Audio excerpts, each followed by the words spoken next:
এ আমার যুবক, হাদিসের মধ্যে আল্লাহর হাবিব বলেন, দুনিয়ার জমিনে যদি আল্লাহ পাক ইমানের কথা বলার কারণে, দ্বীনের কাজ করার কারণে, দ্বীনের দিকে মানুষকে আহ্বান করার কারণে, মাহফিলের মাধ্যমে, দাওয়াতের মাধ্যমে তাদেরকে যদি দুনিয়াতে আল্লাহ সূর্যের আলো থেকে দূরে রাখেন, তাইলে যারা এইরকম যৌবনকালে আল্লাহ ইবাদত করবে, যৌবনকালে দ্বীনের কাজ করবে, যৌবনকালে মাথা থেকে নিয়ে পা পর্যন্ত সুন্নত দিয়ে সাজাবে, আমার আল্লাহ কিয়ামতের কঠিন ময়দানে আল্লাহ তাআলা সূর্যের কোনো আলো তাদের গায়ে লাগাবে না।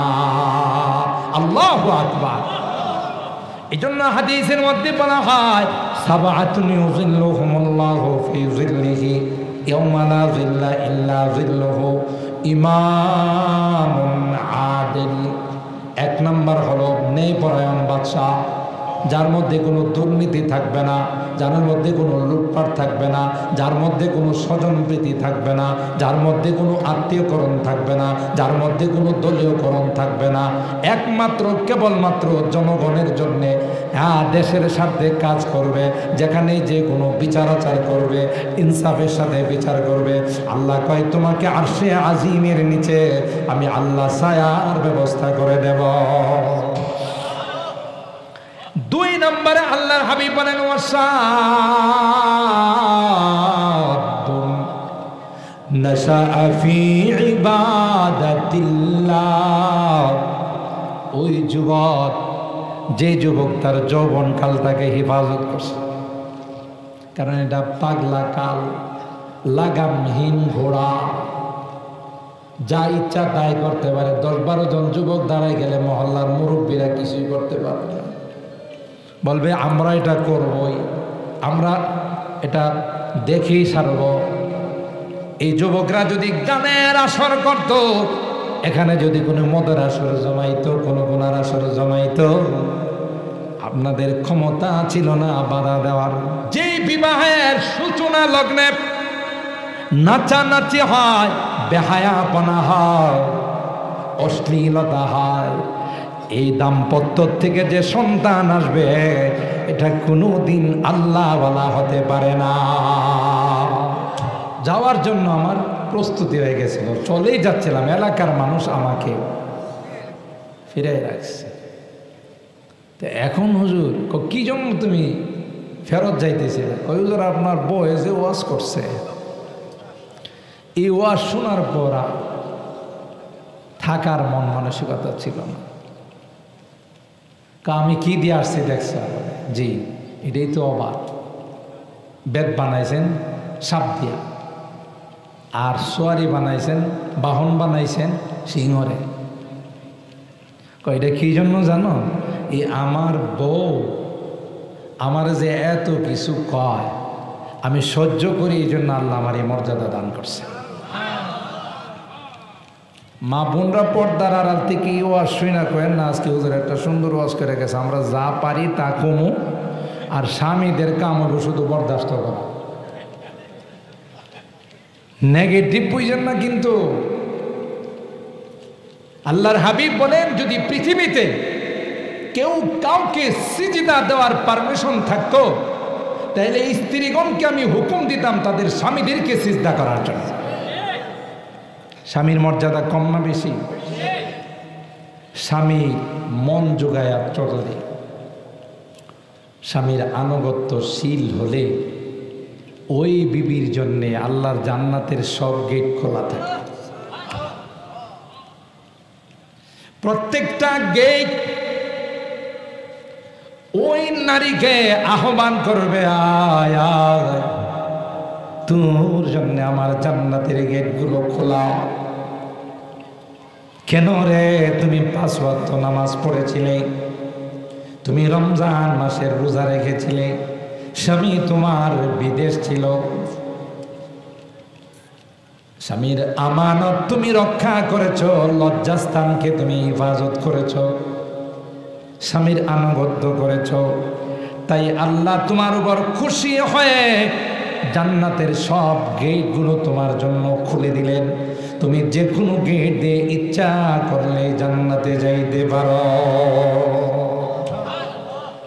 তোমার জন্য ওপেন জান্নাত। তখন ওই মুরিদ বললেন, হুজুর এমন বেয়াদব, তাকে কি তালাক দেওয়া যায় না? কই বাবারে, আমি যদি তালাক দিই মানুষের খাসলত পরিবর্তন হয় না। কথা আছে না একটা, কয়লা যায় না, কয়লার ময়লা যায় না ধইলে, ঠিক না?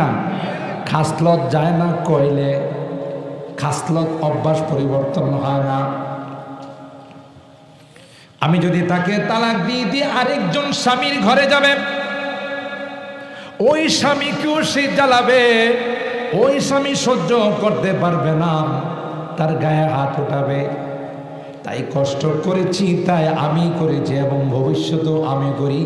এই আযাব আরেকজনের ঘাড়ে চাপাইতে চাই না। আর এই কষ্টের বিনিময়ে আল্লাহ আমাকে এই মর্যাদা দান করছে। এ মুসলমান, যারা আল্লাহকে ভয় করে, জাহান্নামকে ভয় করে, আল্লাহর তাকওয়া যাদের অন্তরে আছে, আল্লাহর কসম রেখে পৃথিবীর কোনো কিছুকে তারা ভয় করে না। ঠিক কিনা বলেন? আল্লাহ পাক বলেন, আলা ইন্না আউলিয়া আল্লাহি লা খাউফুন আলাইহিম ওয়ালা হুম ইয়াহজানুন। যারা আল্লাহর ওলি হয়ে যায়, আল্লাহ বলেন লা খাউফুন আলাইহিম ওয়ালা হুম ইয়াহজানুন, তাদের কোনো খৌফ নাই, তাদের কোনো হুজুন নাই। উলামায়ে কেরাম জানেন, একটা সম্পর্ক দুনিয়ার পেরেশানির সঙ্গে, আরেকটা সম্পর্ক পরকালের পেরেশানির সঙ্গে। আল্লাহ বলেন দুনিয়াতেও তাদের কোনো ভয় নাই, পরকালেও মৃত্যুর পর থেকে কোনো ঘাঁটিতে তাদের কোনো ভয় নাই। ওই 7 জন যুবক মনে আছে তো? ওই 7 জন যুবক পৃথিবীর কোনো কিছুকে তারা ভয় করে না। এরা বলল, আল্লাহ তাওহীদ অন্তরের মধ্যে জায়গা দিয়েছি, সুতরাং কোনো গায়রুল্লাহকে ভয় করব না। চলো রে চলো, সরাসরি চ্যালেঞ্জ করি। কেনই বা আল্লাহর জমিনে শিরকে আইন সে করে দিল? সুবহানাল্লাহ বলেন। এ মুসলমান, 7 জন যুবক একত্রিত হয়ে বাদশাকে ডাক দিয়া বলল, জমিনটা তোমার বাবার কিনা নয়, আসমানটাও তোমার বাবার নয়। সুবহানাল্লাহ বলেন। যখনই কেউ নিজের পৈতৃক সম্পত্তি মনে করে, তখনই তাই তার আশংসাইরা পলাইতে হয়। কথা কি ঠিক বললাম না? যখনই অন্যের সম্পদকে নিজের সম্পদ মনে করে, যখনই অন্যের ক্ষমতাকে নিজের ক্ষমতা মনে করে, দাম্ভিকতা যখন চরম পর্যায়ে পৌঁছে যায়, তখন আল্লাহর পক্ষ থেকে তার উপর পাকড়াও চলে আসে।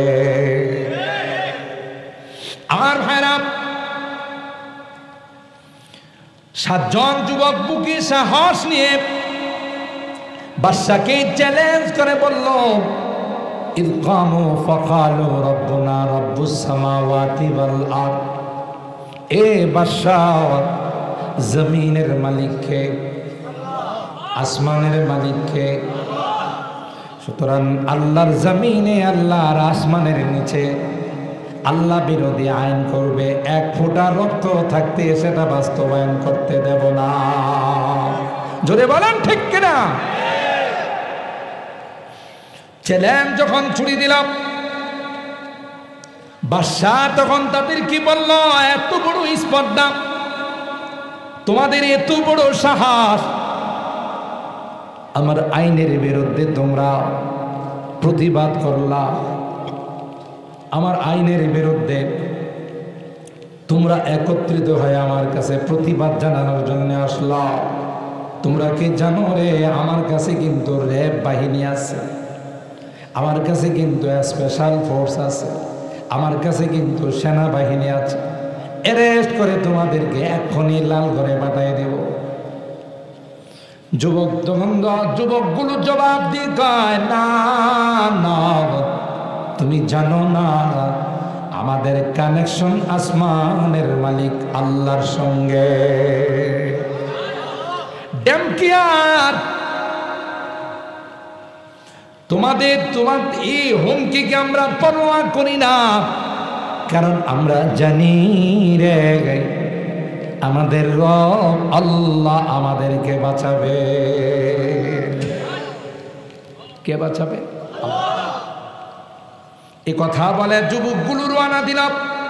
যেই দেশে শিরিক হয়, যেই দেশে আল্লাহর আইন বাস্তবায়ন হয় না, যেই দেশে গুনাহ বেবিচার সচরাচর হতে থাকে, না রে না, ওখানে থাকবো না, আমরা হিজরত করে চলে যাব। তাই পাহাড়ের গুহার দিকে রওনা দিলেন। বড় আশ্চর্যের বিষয় হলো, এরা যখন রওনা দিল তাদের সঙ্গে একটা কুকুর রওনা দিল। সুবহানাল্লাহ জুড়ে বলেন। ও ভাই, কুকুর যখন তাদের সঙ্গে রওনা দিল, তারা কুকুরকে প্রশ্ন করলো, আমরা তো ঈমান রক্ষা করার জন্য যাচ্ছি, এ কুকুর তুমি কি জন্য আমাদের সঙ্গে রওনা দিলা? আল্লাহর কসম, তাফসীরের কিতাব খুলে দেখুন, সাথে সাথে আমার আল্লাহ কুকুরের জবান খুলে দিলেন। আরো আস্তে সুবহানাল্লাহ কর।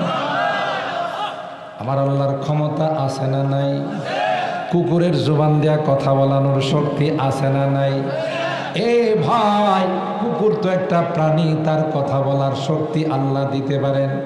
গাছ গাছালি, পাথর, জড় পদার্থ, ওইগুলোকে দিয়েও আল্লাহ কথা বলা।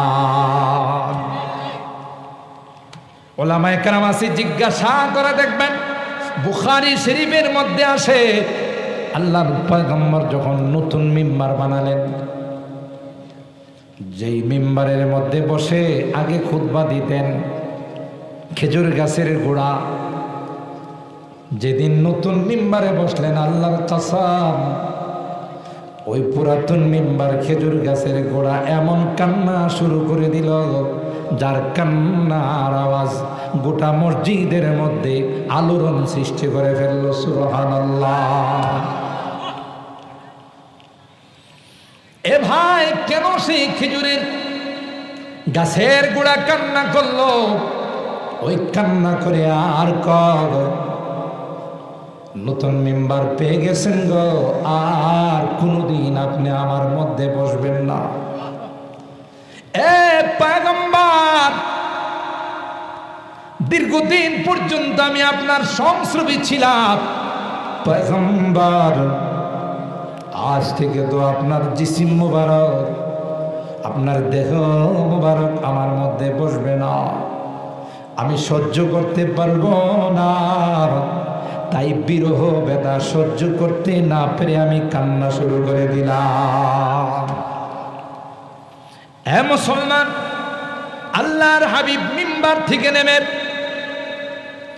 ওই খেজুরের গাছের গোড়াকে সিনা মুবারকের সঙ্গে জড়াইয়া সান্ত্বনা দেয় আর কয়, কান্দিস না, আমি ওয়াদা দিলাম রে, কিয়ামত পর্যন্ত কেউ তোমাকে মসজিদে নববী থেকে বাহির করবে না।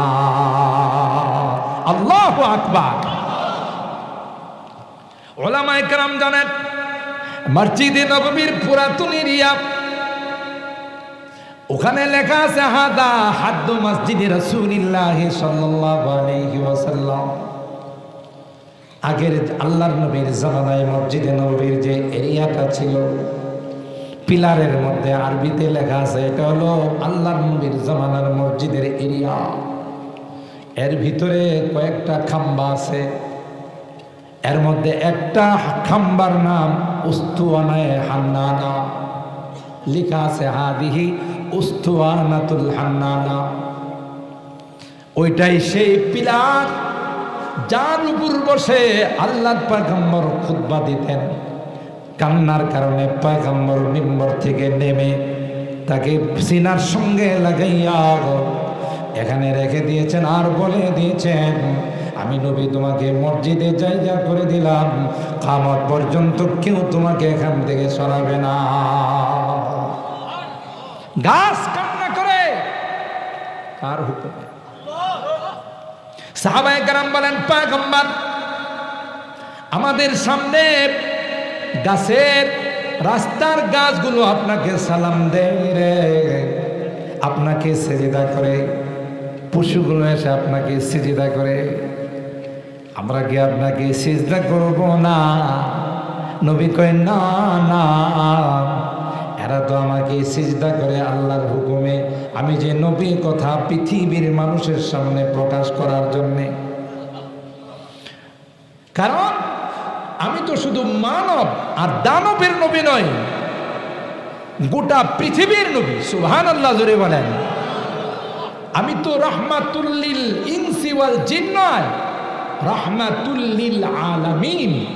গোটা বিশ্বের মানুষের জন্য, গোটা বিশ্বের সমস্ত সৃষ্টির জন্য আমি আল্লাহর পক্ষ থেকে রহমতে আসছি।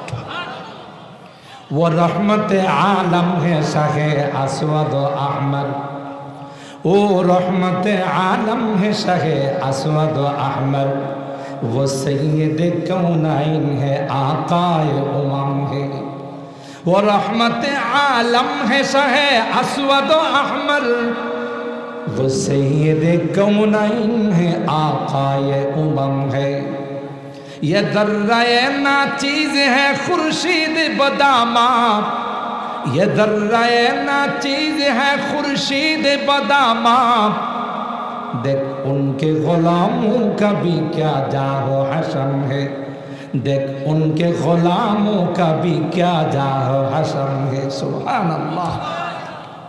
উনি তো সবার জন্য, শ্বেতাঙ্গ কৃষ্ণাঙ্গ, জিন ইনসান পশু পাখি সবার জন্য তিনি রহমত হিসাবে আসছেন। সুবহানাল্লাহ।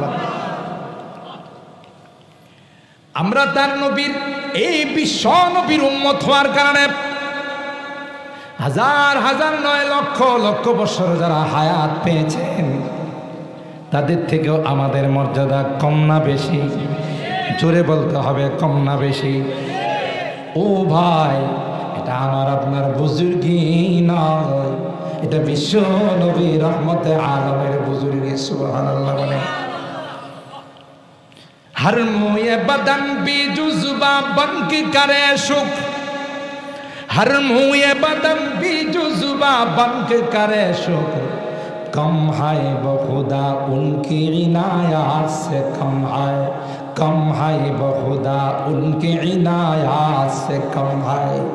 গোটা শরীরের পশমগুলো দিয়ে যদি গোটা জিন্দেগি তার শুকরিয়া আদায় করা হয়, আল্লাহর কসম রে, জিন্দেগি খতম হয়ে যাবে, পয়গম্বরের শুকরিয়া আদায় করে শেষ করা যাবে না।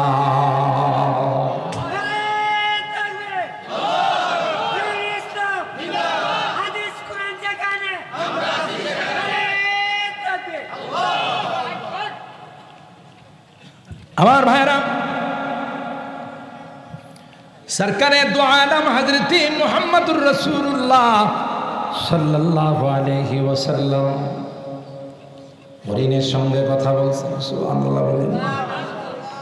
পাথরের সঙ্গে কথা বলছেন, পাথরে তার ব্যাপারে কথা বলছে, মাঝহারি সাহেব বলছে। কথা বলেন ঠিক কিনা?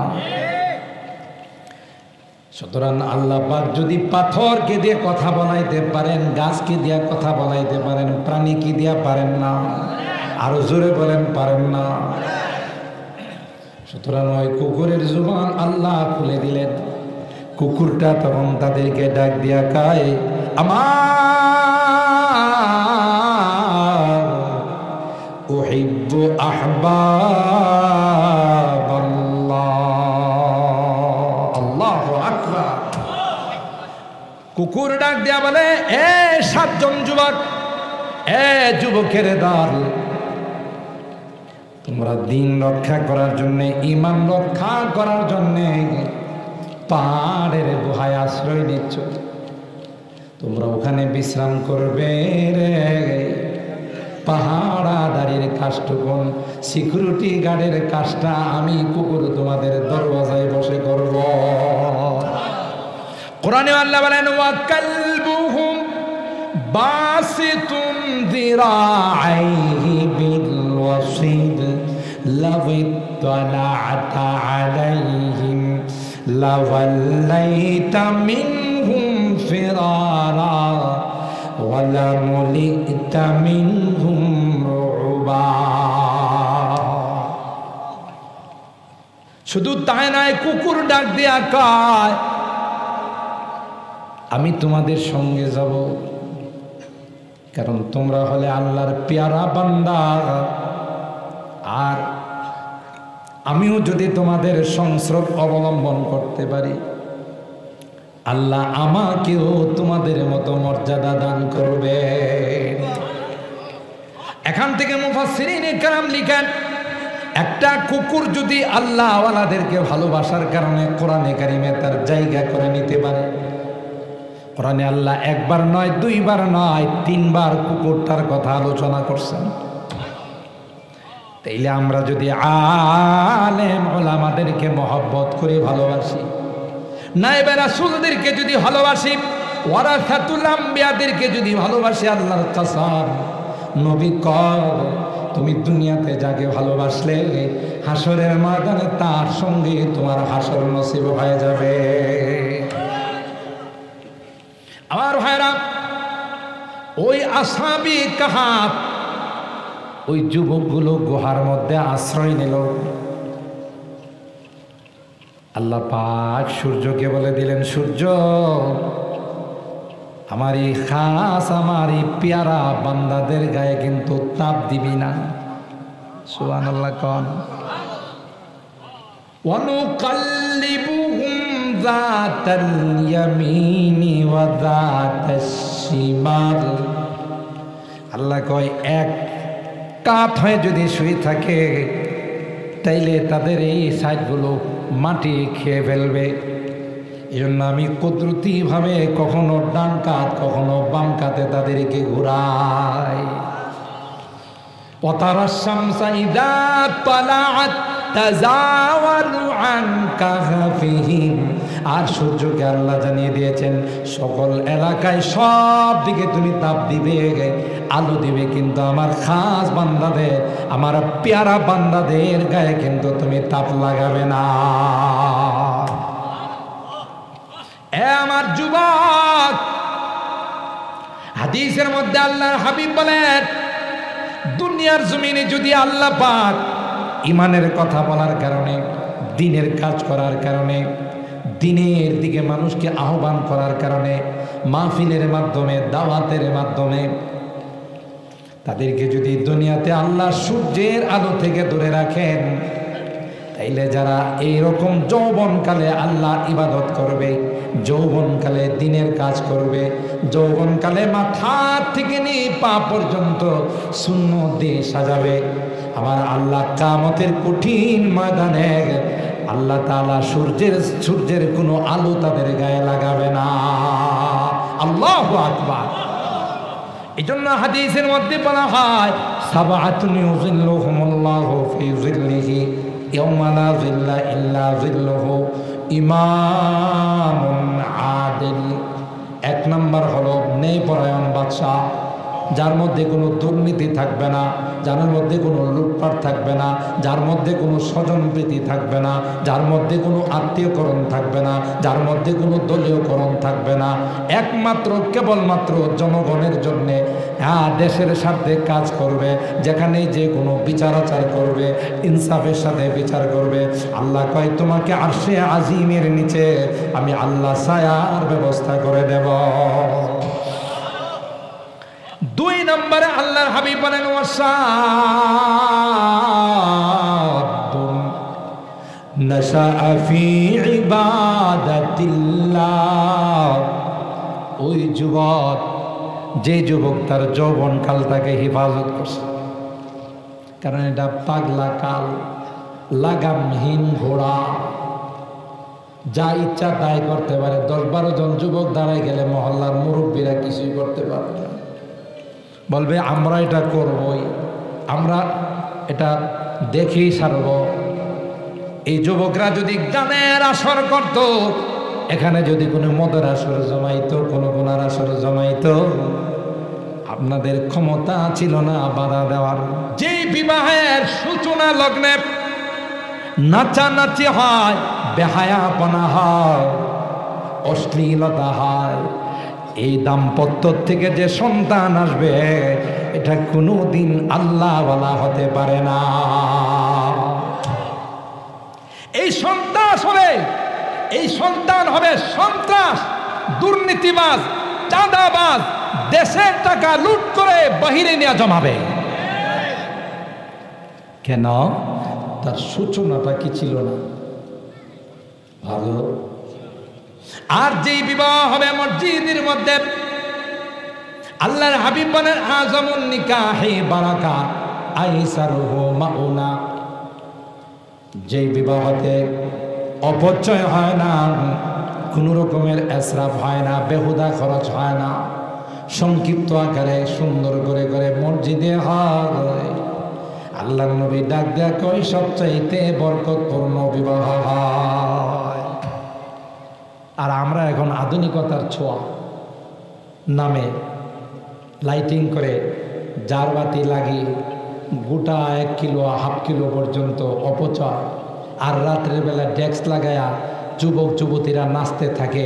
এই বিবাহের পরে দাম্পত্য জিন্দেগি থেকে যে সন্তান আসবে এটা আব্দুল কাদের জিলানী হবে, রাবিয়া বসরি হবে, শাহজালাল রহমতুল্লাহ আলাইহি হবে, শাহপরান হবে, এটা হবে এরশাদ শিকদার, এটা হবে কালা জাহাঙ্গীর টুকাই সমান, এটা হবে ঐশীর মতো বদমাস। কথা বলেন ঠিক কিনা? তো আপনি কেন চিন্তা করেন না?